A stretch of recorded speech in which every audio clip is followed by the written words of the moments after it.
Good evening, everybody. Um, Lovely to see so many people coming along tonight. I think the notion of streamlining and making our lives a lot easier and efficiency is something that's maybe appealed to a lot of people for this. Great to see so many people wish to engage with this. For those that haven't been to one of the sessions that I've done previously, um, they are quite show and tell, where I'll kind of walk through and guide through a range of different tools and softwares, um, and discuss them as I go through. But please, if you've got any questions or queries, pop them in the chat boxes below. Beth's on hand to just make sure I keep an eye on them. And one of the best things for myself is also just the feedback and the questions you ask. A lot of the tools you may want to go, does it do this? Does it do this? And if I'm aware of it, then I'll show you it. And if I'm not aware of it, then that gives me something fun to go and find out and use. So there's quite a few bits and pieces I want to go through tonight. So with no further ado, let's get started. What I want to look at today is streamlining and efficiency using a range of different AI tools and different tools that we have on our desktop. All of the bits and pieces I'll be showing you tonight are free for use, because I'm a cheapskate, and hopefully they will really support you in your role. I'm going to be guiding you through one of the tools I use, which is available on Microsoft Word online on the OneDrive, for bits and pieces. And I'll be using ChatGPT, but you can also use Copilot or Gemini if you use those as your AI tools. I'm also going to be walking through a tool called Notebook LM, which is from Google, which is probably up there as now one of my favorite AI tools for making my life a lot easier. And then finally, I'm going to be going through a tool called Research Rabbit, which is something that I've been using a lot with my students and my MA students to help them with um, research, getting good quality source information, especially as some of you may be doing different qualifications, whether you're doing your um, kind of maybe you're doing your master's level qualification or you're doing your other bits and pieces. So let's get started.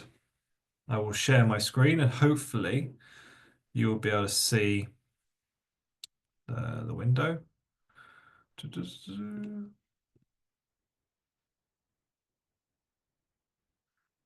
Fantastic. So if I could just get a thumbs up from Beth, you should hopefully be able to see just a blank document Yep, screen there. Yeah, all good. fantastic. Thank you. Okay. So one of the first things I always find for myself, one of the most difficult elements in my role in teaching, which takes up the most of my time, is marking. Marking takes um, absolute hours, and it's one of the elements where I've always been looking at how can I streamline it, but keep it to a standard that's going to support my students. I don't want to go down the route of having generic phrases or drop down lists or anything like that at all, because I still want to have that kind of humanist connection with my students. And one of the things I'd kind of discussed with somebody the other day was um, verbal feedback with students. I can talk quite well about a subject area. In fact, I can talk better than I can type. So the idea from my head was, well, why don't I use dictation software to help with my marking? Now, on the Word on OneDrive, what you'll see at the top right is you'll see this little microphone button for dictate. And if I just click on that, what it'll get to is a dictation software. And I hit dictate. And then what this will do, once it's been programmed with it, is as I'm talking, it will naturally start writing down all the words that I'm saying. Now, this is really useful. When I'm looking at a student's work, what I'll often do is I'll sit there, I'll read it, and I'll say things such as, They've made a really good point there with regards to how that supports leadership in their setting. Good use of discussing Goldman's emotional intelligence model to support your work. Excellent use of Kotter's seven stages of leadership to help support the criticality when looking at management policies. Now, straight away, I've got a really stop. What you've got there straight away is a nice piece of text that's put together. You are going to notice that some of the nuances of it, especially with me, where I like to stop quite a lot and go, and bring bits in. But what I can do very quickly is I can read a piece of text. I can make verbal comments and instantly put it down while still maintaining focus. My problem was always I'd read a piece and then come to do the write-up, and the amount of times I'd miss key elements. But it means my hands are free. My mouth moves quicker than my fingers when typing. So what I started doing from this was thinking, well, what I can do, here's an example of one that I've just marked recently. This is me talking. Uh, and I've got some nice bits and pieces here. Was go, well, what I'm going to do is I'm going to take this information and I'm just going to copy it. And I can go to something like ChatGPT. Now, what I'm going to do with ChatGPT is I'm going to give it a few commands. There's a few things you've got to be wary of with this. So the first thing you've got to put in here, it's also a great way to catch out students who are using it, is using the provided text, um, blah, blah, blah, neaten up grammar, spelling, punctuation, maintaining format, but ensuring it is in UK English. That's always important because otherwise you get loads of Zs. It's a great way of spot if other people are doing it. And then all I'm going to do is I'm going to do a colon and I'm just going to paste in that absolute chunk of mess that I've got there. So what this is doing for me now, because it's going through and it's noted, there's a few times where it's picked up words that are a little bit incorrect or it's got bullet points, like this house met the learning outcome. Well, I didn't actually say that. I said this has met the learning outcome. There's lots of random spelling errors in it. But what it's done is it's taken my verbal elements and it's put it into a really nice, neat piece. It hasn't added to it. It hasn't put in what it thinks I'm talking about. It's literally just tidied up my grammar and spelling. And what I can do straight away from there is I can take that information from my student. I can copy that and I can then go to where their work is and I can paste it neatly in. So straight away, it's a much neater element of text. And what this does is it just frees up that speed. I can talk and it adds it in. This is something as well that we can use a lot when we're talking about doing school reports. You know, I could sit with a school report, I can have a Word document there, I can put the names in, I can just talk through, and I can shove a huge amount of text in at once. The other thing I really like about this, especially if I've got a large amount of text, is once I've done all this marking, say I've got a huge amount of marking in here, because what this does is it really starts to build up. Because what I'll very much do then afterwards, I'll say, I'll just put something like, do the same again with this text, and I'll put in another student's marking, and I'll do this. Now, with something like ChatGPT, you build this conversation, it starts to build an understanding. And the great thing I can do with it, what I'll do is I'll take another random chunk. So let's just take another, make sure. Okay, so there's another student's bits and pieces. Do the same again with this text, pop it in. So there you go. So it's doing this. And I can do this with loads of different students' work. Again, it's not adding to it. So it's maintaining that ethical standpoint. It's not doing the marking for me. I'm still doing the marking. I still know what's going on.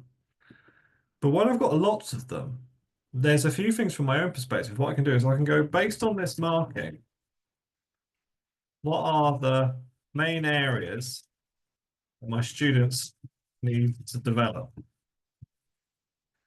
So we can take a huge amount of text and go, well, actually, let's build something from this. Maybe I need to do some recap sessions for them. Maybe I need to do a lesson. So straight away, what it's picked up is these are the areas that they need to develop.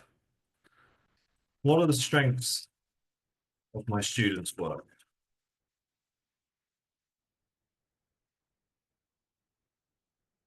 So I've got these. I always like, if I do a big piece of marking, is to give feedback to my students and go through and go, okay, guys, so these are things that we need to do. Now, the next step from this is using this information, put together a short session. I'm going to put lesson because I prefer the word lesson that looks to focus on developing learners. So now what it's doing is it's taken my marking, it's understood where the strengths are, and now it's started to develop a lesson that I could do, especially if I want to support my students moving forward. So that marking isn't just beneficial for them, it's beneficial for myself. I would now take this and go, okay, I need to do a like a recap session with them, especially for maybe a later piece of work.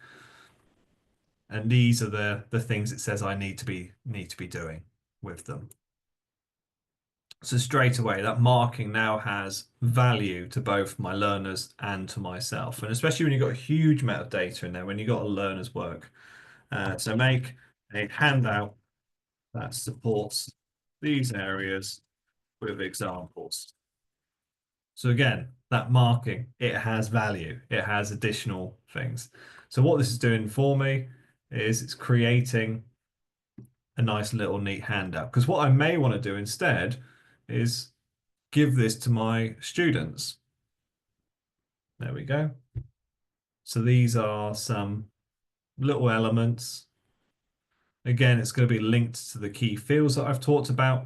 But so from just that marking, my verbal discussions that I've done on Word, I now have it neat and tidy for professional presentation. I now have a lesson. If I want to deliver a lesson based on it, I have some learning goals, areas that I need to consider for myself. So maybe the next iteration, the next time I do this class, I go, okay, I need to make sure that I do a little bit more focus on this. Maybe I need to do a lesson that focuses on this. And then I've got my lesson. And then here, I've got a nice little handout that I can download and I can give to my learners to help support them. And I found this really beneficial for me because what it means now is that my marking really does have a beneficial next step. And it's not just ticking a box. It's not just giving them some text. It has value to both sides of the story. We can also use this in another sense. So this transcription tool, one of the things I often found was the amount of times I'd be in a meeting and I would be discussing things, I'll be trying to make notes at the same time. So what I'll often do, if I'm in a meeting, I will start a dictation and I'll just get it to start going through and listening to the things that I was saying or the things that other people were saying in the room. And I can use that. So let's just, let's say, for example, let's take this just as an example. But say, for example, this was a meeting that I've had. I can say using these notes from a meeting, what are the core points moving forward? So again, if you've got that transcription, it means that you don't have to sit there just typing. Again, it's really useful if you're having personal tutorials with students. So you can say to them, it's all right if I want to focus on you. So if it's okay, I'll just have this transcription running in the background and we can just have a one-to-one conversation. You know it's going to record it for you, and then you can just put it straight onto here, and it's put all my keynotes from our meeting, what we discussed, what we shared, and it's put it together. Would you like this structured into an action plan for students? Oh, yeah, I will. Yes, please. So it will add that for me.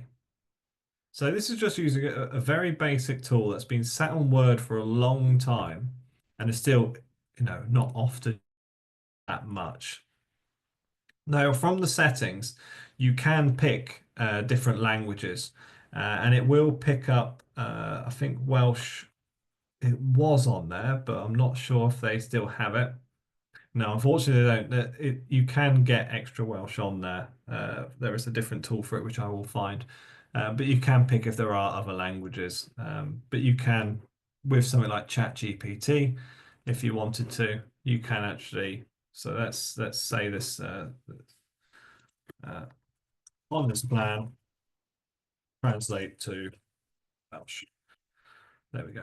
So, if you do want to have this option in there, it is very clever and it will very quickly change things for you to support. So, if you need to provide bilingual material. So that for me is one of the real great things that's helped me, especially if I've got a lot of marking or I've got a lot of reports to do, dictation and using ChatGPT to really help tidy up and neaten that, meaning that I can really stay focused on my learners. If you have any questions about that stage that we've talked about, again, please pop them in the chat box and I'll be happy to help or discuss a little bit further with you.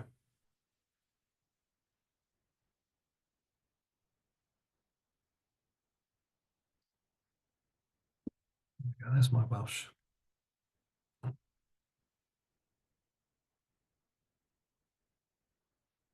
So just so you know, this is a marking that I've done uh, the other word, and I've got 14,500 words of marking done there. And that was a good day's worth of marking. Do you have to train to dictate button in Word to understand your voice? No, it's actually really good. Um, I haven't trained it in any way, and I have issues with THs and Fs and Rs and Ws. So if I have to say look through the window, I have to think ahead of schedule before I say it. Otherwise, I say look through the window. Um, but what it will do is with the dictation, it will sometimes, there are some words like, there we go. I've said dig a little deeper and it said dog a little deeper. And this is why I put it into ChatGPT to check the punctuation and grammar. What it will do, because I'm talking as I'm reading, very often it will put a full stop where it thinks you've stopped, but maybe you're just thinking about what to say next. So again, it may, if I'm marking, I may say you've looked at that really well. It might put a full stop in, but again, put it through to ChatGPT, say check spelling and grammar, make sure the punctuation is correct, and it just tidies it up. It understands, okay, there shouldn't be two full stops there. So great question though, Sarah. Thank you for that one. It is good, and you don't need a microphone specifically for the dictation. Um, so with the so Alison, with the minutes, with the microphone picking up all the chat, it will pick up everything that is said. Now, there is another tool out there which I've got for another session in the future, which you can actually add to Teams. Um, so I'm going to save that one for another time. But there is, I normally use this one if I'm doing, say, one-to-one tutorials with students. Um, and yeah, so there is another one you can add to Teams, and it's specific. And what it does is it creates like another person in the room, and it can identify the different voices. I normally use that for if I'm having a one-to-one with somebody, because I don't like to be sat there typing. Sometimes I find that person a little bit rude. If I'm having a personal tutorial with a student, I like to just shove the laptop to one side, let it do that business, and I can have that human connection with them. So that's very good for me. In a big room, it's trying to pick up lots, but for another session, we'll look at the Teams one for it. But great questions, thank you. Okay. So next up is one of my absolute favorite tools that is out there at the moment. And this is Notebook LM. This is the one that I've been raving about to a lot of people. Um, One of the big issues when something like ChatGPT came onto the market, and other tools like this, the language library that it was gaming from was just lots of stuff that's on the internet. And very often you weren't sure whether what you were seeing on the page was entirely accurate. Now, Notebook LM, which is from Google, is an AI engine similar to ChatGPT, but it only works off the sources that you provide. So it doesn't add anything additional in if it's not in your source material that you've given. So with Notebook LM, what I can do is I can upload a load of sources. So the first thing I've got here is I've got some PDF documents, which are looking at the notion of creativity in science. And I've just dropped them in. So they're just PDF documents. So it's already picked up what the nature is.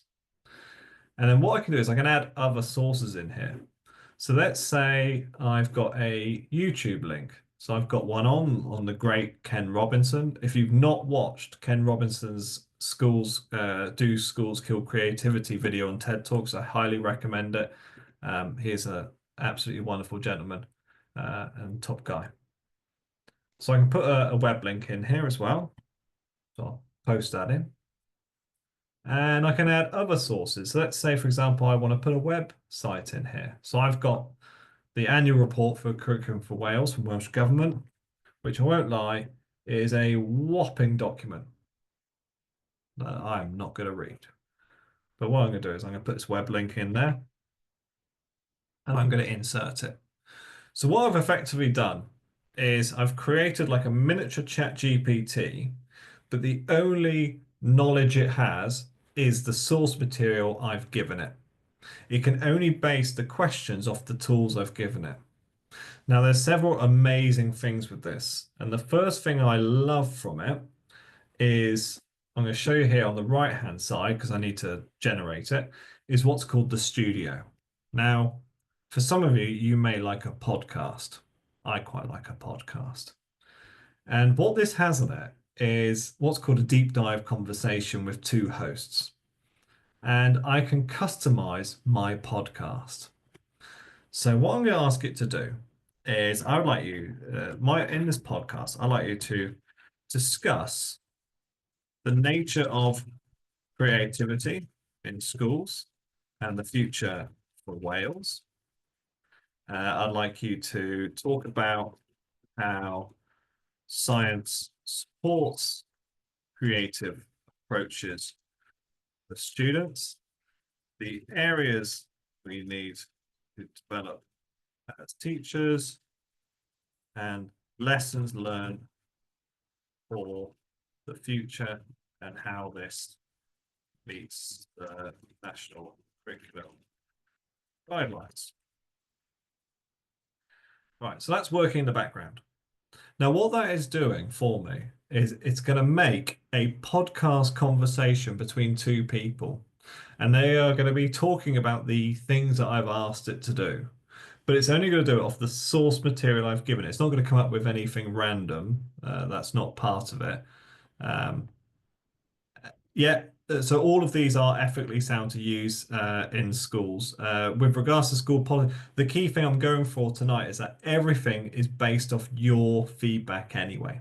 It's not creating anything new that you would not give. It's just making your life a little bit more efficient. So with this right now, what it's doing is it's making a podcast off my source material.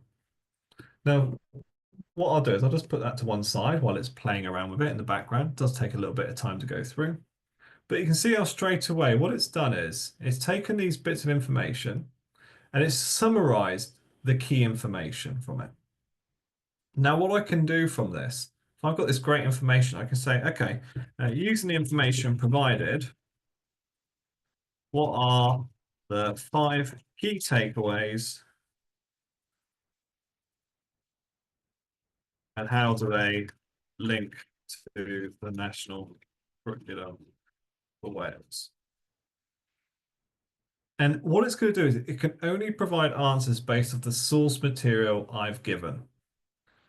So what it's done straight away is it's read all these articles for me, it's listened to the video that's out there, and it's put together the key points for me. And then the most important thing is these little numbers here, are its references, its source material. So if we're talking about, am I violating school policies? Well, no, because what you can see here, so if I go, the curriculum proposal aims to be inclusive and accessible to all learners. Well, where's that from? I'll click number 14.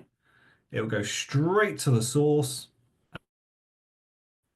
So what it's doing is it's everything that we're talking about straight away. If I find that meeting learners' needs, it straight away has found that information. Now, what I can do as well with this really good information is I can start to think about, okay, so I want to create a lesson that encourages creative thinking.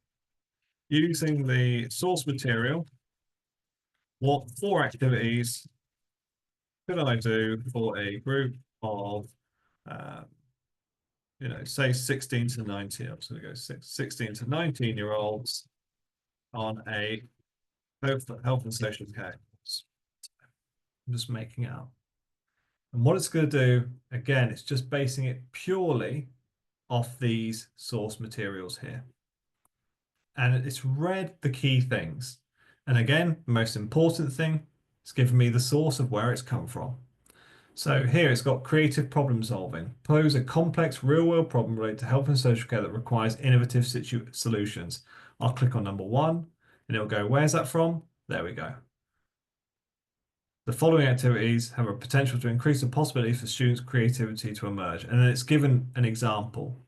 So all of my activities are linked to the source material I've given.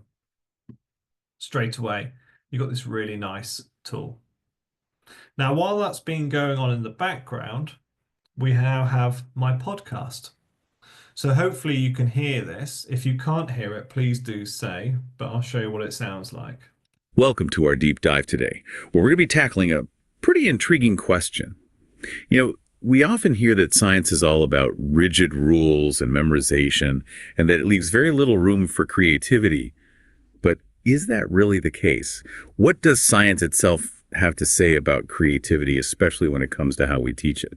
Yeah, it's a really fascinating area, and we've actually got a great mix of sources to kind of help us unpack this. We'll be looking at some in-depth research on science education and a really popular TED Talk by Sir Ken Robinson, and even a study that focuses on informal science learning environments, like science museums, outreach programs, things like that. I'm really curious to see how those different perspectives all come together. I have to admit, as someone who always loved science, but also, had a bit of a creative streak, this topic really hits home for me. Well, and the stakes are pretty high, particularly here in Wales. One of our research papers actually points to a pretty concerning trend. Fewer and fewer students are choosing to study science at the secondary level, particularly in physics and chemistry. Wow, that is worrisome. Yeah, and it seems like public perception might be a big part of the problem. This paper by Schmidt suggests that people often view science as dry rote learning, lacking in creativity, and unsurprisingly, that's not exactly a recipe for attracting. So straight away, hopefully you can see how, for myself, if I've got lots of things to read, sometimes having it on a podcast, it just makes it a little bit different for me. It's incredible how it has put it together. Unfortunately, it will always be this male and female at the moment. It's still in beta mode, where they're still developing it. But what I can do is I can give a huge amount of information from a range of different sources and put it into a podcast audio file. You'll notice that there's a huge amount more students now who are listening to podcasts that are out there. A lot more people on commutes may want to make their own, especially if they've got things. So I've done it before where I've made a podcast for a long policy. And I was listening to it in the car and I knew more about the policy than other people who'd read it because I had that opportunity to listen to it. And I could ask, I asked it specific questions going, okay, what about this? What about this? What about this? Can you focus on these sorts of things? And it generated this podcast for me. Now, what I can do from here is I can go to the share, make it public access, and then copy the share link and I can send that out to people. You can also download it as a hard copy. So if you want it as an MP3, maybe you've got a Google Classroom or you've got a Moodle page or a Canva. But the only thing these guys talk about in here is based off the source material you've got. So straight away you could hear her talk about in Schmitz's paper, it talks about this.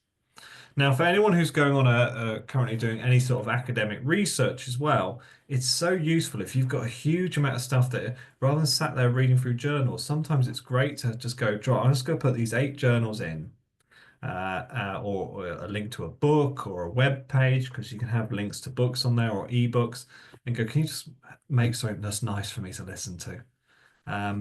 So like, as it continues. Advocate for assessment systems that value and reward creative thinking. Exactly. It's about creating a culture where scientific curiosity, exploration, and innovation are celebrated and nurtured at every level. So where do we go from here? What is So you can see straight away how it took my questions that I wanted and it started to build it based on its podcast. Now you can rate it, and what that does is it actually seems to help develop it. So that feedback gets it to go through. What I would definitely say is make sure you listen to it before you send it out. There's been times before where I have found that it has gone off on a little bit of a tangent, but that's because of one of the papers I put in. So you have to be wary of that. But it is a really great element for us to think about. So let me just get rid of that. So what else can we do with Notebook LM? So it's got some examples here. So if I'm working, do you get a transcript of the podcast? Yeah. So what you can do is on the audio, create a transcript. So yeah, you just got to ask for it, and it will make your, there you go. It'll make your transcript for you. So we'll put it together for you. It is very, very clever at doing this. It's a huge, amazing piece of software really for you. We can create a timeline.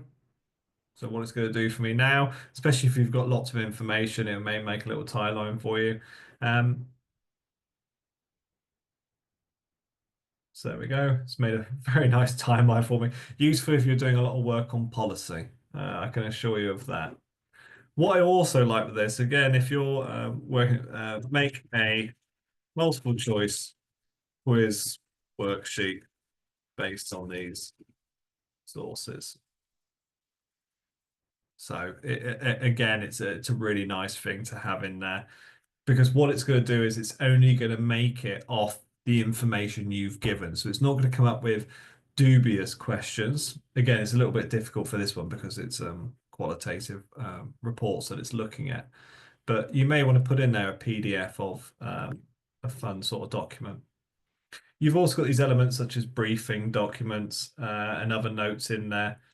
So you can start to play around with it. But I really rate utilizing Notebook LM, especially from an efficiency point of view. And you can keep adding sources as you go. So if you use Google Docs, it does connect with Google Drive because it is a Google tool. If you've got PowerPoint slides or Google Slides, I can put a Google slide in there and it will also read that. It will also take copied text, so you can paste text in. It doesn't take Word files, and it doesn't take PowerPoint files, but it will take everything from Google. So you can connect to your Google Drive. And it will take up to 50 elements in there. So you can have 50 pieces of source material, which will really help support and develop it moving forward. So we've got our podcast, we've got our briefing notes, we've got a little quiz. So using this information, create a 1-hour lesson plan for teaching about science, creativity, and the national curriculum. So very much the same as ChatGPT, it's now going to use that engine. But the key thing for us to remember is that it's only going to do it off the source material we've given. And it will cite it for you so you can see where it's come from. So it's not throwing anything in that's inappropriate. Create a slideshow template for this lesson above. It's getting there very, very slowly. There we go. So now it's got my slides. I've got to get rid of that quiz. But now I've got my slides in there. Nice and easy. All those sorts of key information from it. So that's Notebook LM. And it's a really good, efficient tool for helping to support. Now, what you can do with this as well is once you started to get source material in, you may want to ask it a question, but you may want to get rid of certain bits and pieces. So I can just ask it just to focus on one source. So say if I just want it to focus on that paper there, I can add that in there. So what I'm going to do is I'm going to go to it will give you some little questions there, and you can get it to analyze it. So what it will do is it will help read it and it will help tailor it. Again, really nice and efficient use there. If you've got any questions about using Notebook LM, again, please pop them in the chat box and I'll be more than happy to answer any questions you have.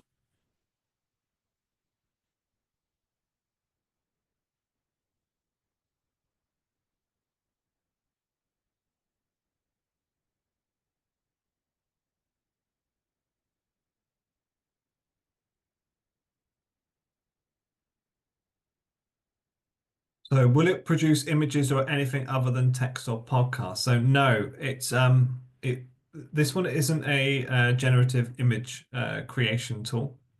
This is just purely for text. But one of the ones you can use that I quite like, which is up there, there's a couple really.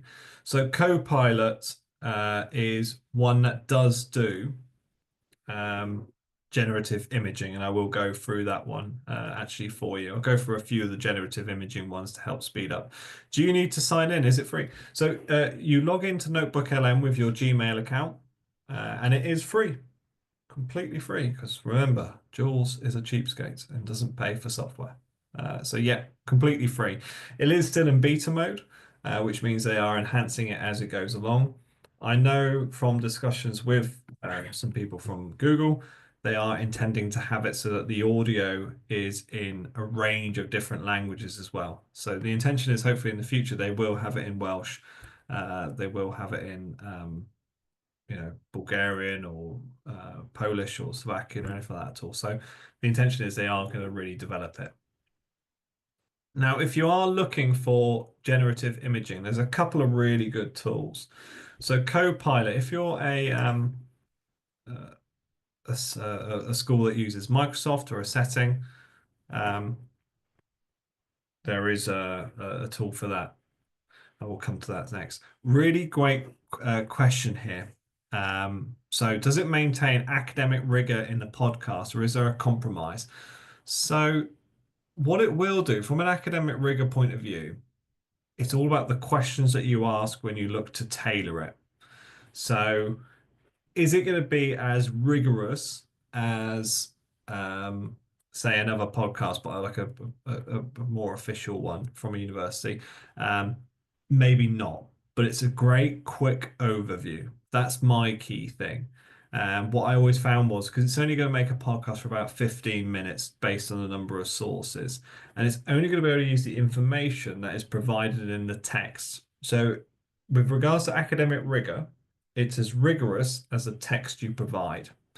And for me, that's one of the things I really quite like about it is that I know that what it's talking about isn't a lie as such because it can only use the language that you've given it. Will it start to critique it and provide its own opinion? No, that's the one thing. So it only presents it in quite a descriptive manner where they raise the points in there. But it just means if I've got a large amount of text I need to go through, it speeds up certain things. If I've got a 25-minute drive in, it will do that for me. Can I shorten it for you? So that's a really good question there.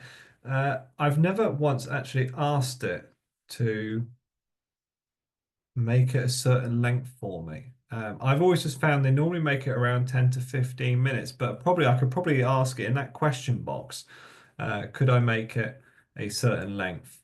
And that's maybe something I need to put in the next. But great question. So thank you very much. Yeah, really good. Uh, what I will do actually, I'm going to have a quick look at that podcast one actually. I want to check the length of the thing now, just so what I'll just quickly do is I'll quickly throw them in.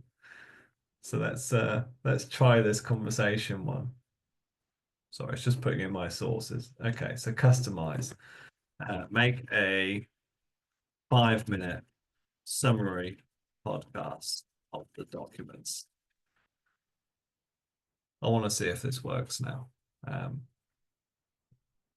So it's just going to generate it from there. I've just based it off the 4 documents. I've not put the YouTube video and stuff in. We're going to pop back to that one. With regards to the generative imaging, Copilot's one of the ones I really like for this. So if I say create an image, create a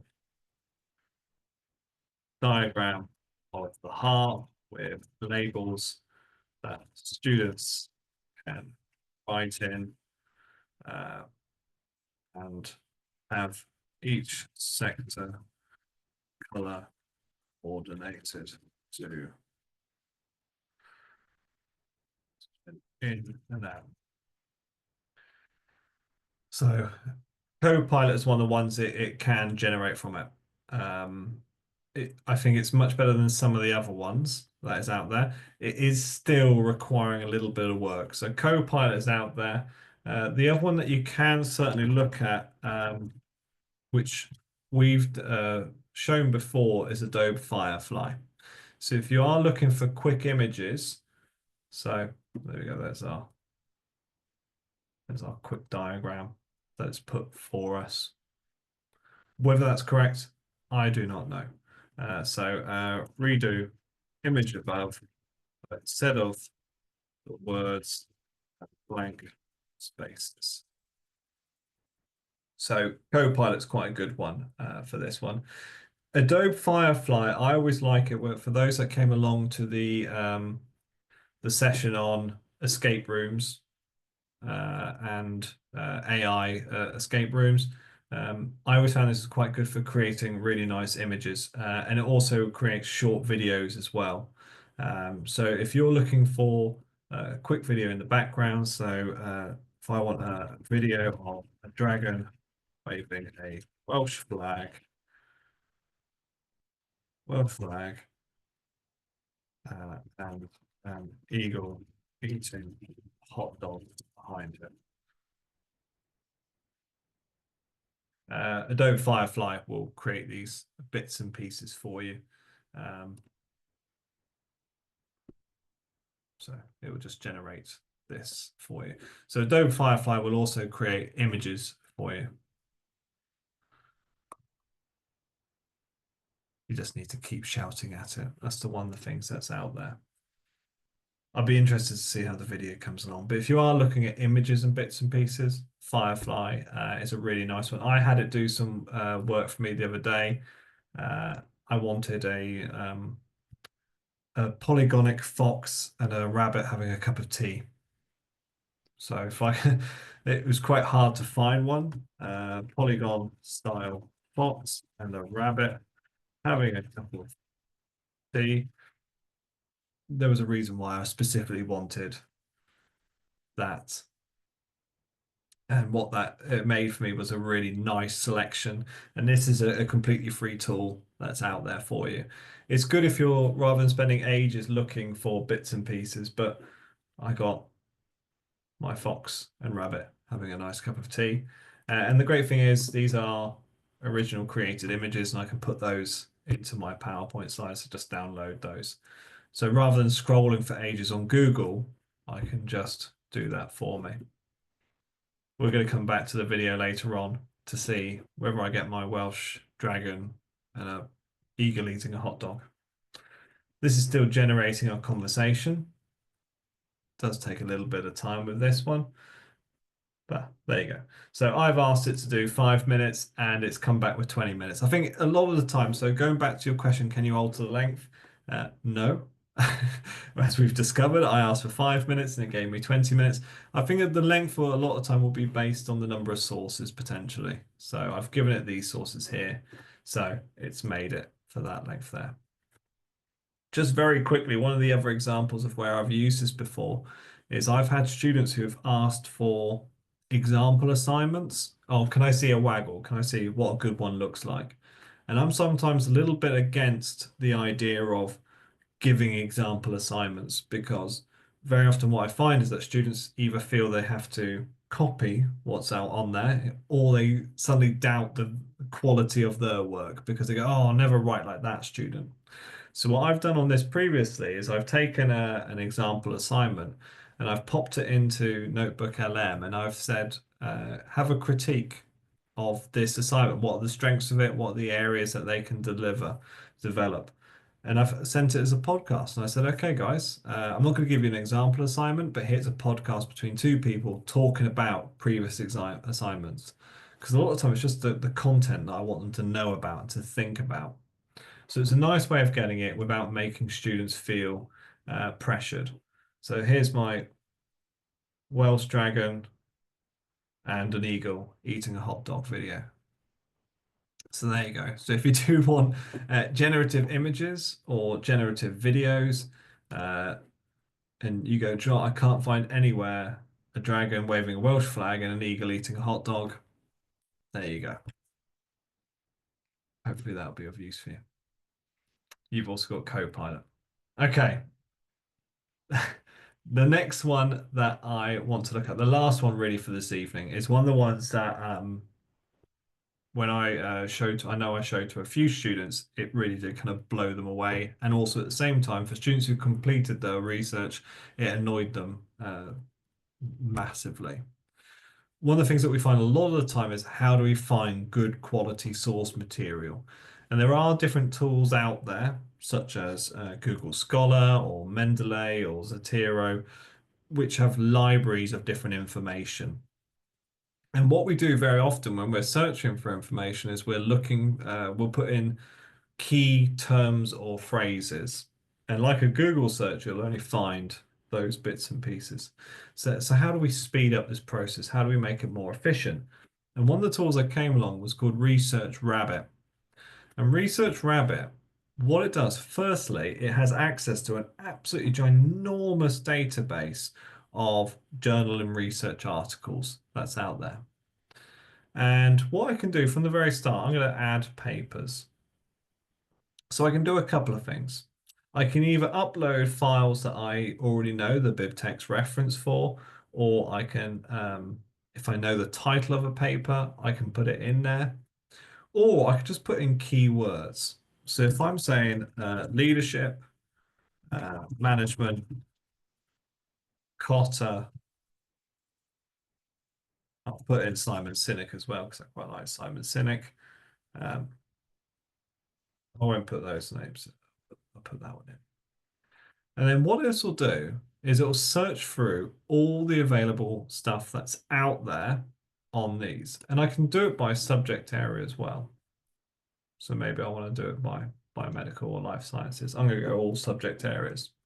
So straight away, what I'm going to do is it gives me a massive amount of information and paper that's out there. So I'm going to go, well, I'm going to add that one to my collection. I'm going to look at this and go, oh, that one's quite interesting. I'm going to put that one in there. And I'm going to go, okay, I'm going to put that one in there. Okay. So that'll do for the time being. So what it's done here is I've picked these 3 papers. I may drag and drop in my own papers that's in there. And what this tool's done is it's read them and it's identified similar work based on that research that I've got. So straight away, what it's done is it's gone through and gone, okay, I've read these papers. Here are some other papers that are actually really good for you and you may want to look at. So what I've now got is actually from those 3 papers I've selected, I've now got 1,480 other pieces of source material that I can go to and I can use. I can see it as a timeline. So again, if I'm looking for up-to-date sources, I can get up-to-date sources. And I can click through and I can go through where they are. If I click on the abstracts, I get a little bit of information.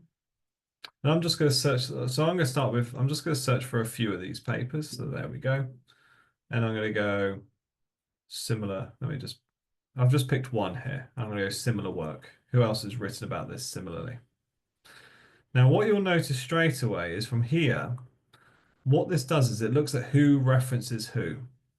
And straight away with something like this, it kind of tells me that these guys write a lot about the topic, but they don't talk about it. And that means to me that potentially it's quite a weak piece of work. So I'm going to get rid of those ones. And what I'm going to do is I'm going to go back into it. So I'm going to go into Leadership Schools UK. So then we just put a few more papers in here. And again, you would read through. I don't think we need dental. Let's put a few more bits in here. There we go. Similar work. There we go. So what you can see now, these lines are where one person has referenced another person. The bigger the circle means that they've been referenced far more than other people. So that person there, Gary Beauchamp, who I work with, lovely guy, he's been referenced by lots of different people. And that tells me straight away, I can download that as a PDF, that this is a really good paper to be using. It's got lots of academic references that are supporting it. It's one of the key papers. If it's just sat a little bit in isolation, it means that, okay, it's out there, but it's not as strong as the others. So it's a really nice way of instantly getting bits and pieces. So if I've got this one here, got this paper, I can just click straight into it and it will find it for me. And it means that I'm not spending ages hunting through and finding elements which I read and go, okay, it's not connected in any way. But it really does speed up the nature of what we're doing. And we can save these in different collections for us. Let me go back. What else will we do? So I can look at earlier work. So I can actually go, well, actually, if I want to look at papers that are prior to it, it'll make it a little bit shorter for me. And I can then also just keep evaluating and go further. So if I really like that person, I go, well, what other papers has he written? Well, I can look at his other publications and I can go through and I can look at those for me. So Research Rabbit is something that's really good if you're coming up to doing any sort of assignments, anything like that at all. It's a great way of getting instant work. And what you do is you actually create collections. So this is a paper I'm writing at the moment, which is looking at science creativity. I've got some really nice bits and pieces I've put together from it, and I've got a huge amount of quick research. And any of these I can look at. So straight away, I'm going to go to Daly because he's been cited and referenced by a lot of these guys here and Martinez. And I know I've got a really good quality, strong paper for me. And again, once you've got that PDF, you can download that one. You can go to Notebook LM, pop it in there, and you can start to build your ideas. So you can see how it's all about maintaining efficiency in what we're doing and speeding up that process. If you've got any questions about Research Rabbit or anything like that at all, please pop a message in the chat box.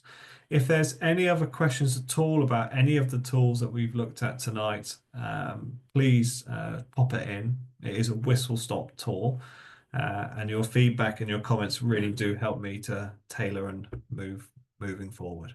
But thank you so much for coming along, and I hope that has been useful for yourselves. And hopefully I'll see you again in the future.